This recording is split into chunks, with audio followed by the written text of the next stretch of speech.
After finishing my fourth year honours in psychology, I was looking for a job and looking on seek.com, and an army job came up, and I thought, wow, it looks really interesting. The aspects that I liked was being able to maintain your fitness, the medical and dental aspects, and also the variety of jobs that are available as a psychologist, but also moving around the country and seeing different parts of Australia as part of your job as well, and opportunities to deploy overseas. I'd always had an interest from the time that I was young in health sciences, and I eventually made the decision to go and study nursing, and I'd had a 8-year history of being in the military prior to that, and so what I found was this was a really good opportunity to combine what I loved about being in the military and also my love for the health sciences.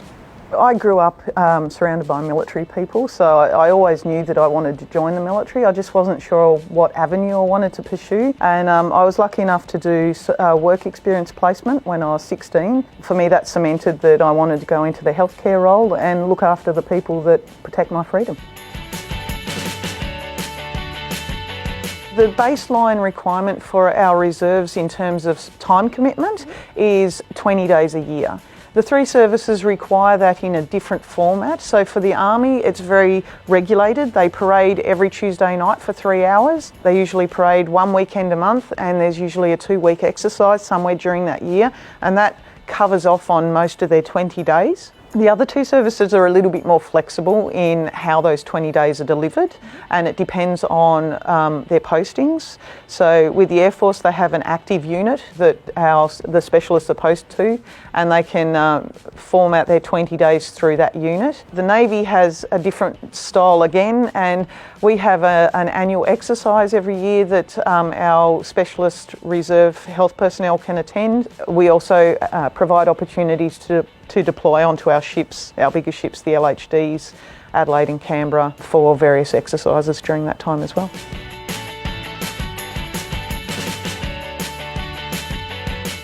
In order to become an Army nurse, there's 2 avenues in which you can come in. One of them is as a direct entry officer, which means you already have qualifications and experience as a nurse, so minimum is 2 years experience. And then there's another avenue which you can come through as an undergraduate, which means that you have commenced study and that you are then selected to be sponsored through your studies and then go out and get some experience and then come in, and that's the avenue which I used. With the Navy, we have just direct entry, but we can take nurses into both our full-time Navy and our reserves. Direct entry requires both, is required for both, so they need to be graduates with experience, and that's the avenue I followed. So I had been a sailor in a previous life as a medic, left the service, went back, completed my university training and postgraduate specialist training, and then I applied to come back in as a direct entry.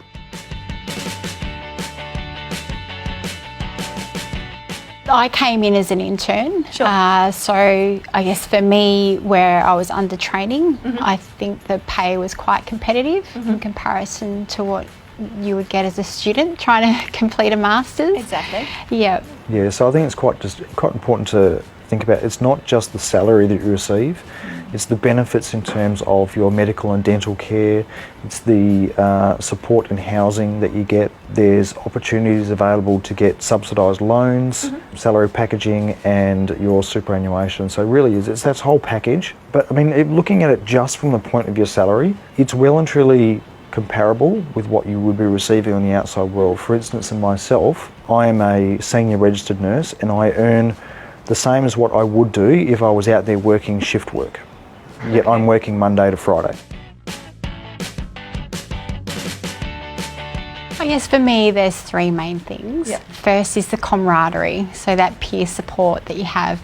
Next is professional development in your role where you're constantly learning. And third is just feeling like you're making a difference and that you're helping people. I think that really on a deeper level for me, the fact that I've got to a point where I feel like I can make a difference to providing capabilities that will save someone's life. Yeah. The people that are willing to protect this country by putting their lives at risks, I now have the ability to do something to help save their life. And for me, that's a really big thing, knowing that I can do that. from a Navy perspective, one of the things that I've enjoyed most about my career is when you're posted to sea, you're a part of a huge team of multidisciplinary personnel, and I'm not talking within health, I'm talking communicators, I'm talking the people that drive the ships, the cooks, the stewards, the storebies, all of those different people, our engineers that keep our ships running, and we all have a purpose. So we're one team working towards a directive given to us by somebody a lot higher than us, and that sense of purpose, you know, day after day cruising around in the ocean, which sounds nice but can get a little bit monotonous sometimes. It doesn't really, because you're all working together and we have a common goal.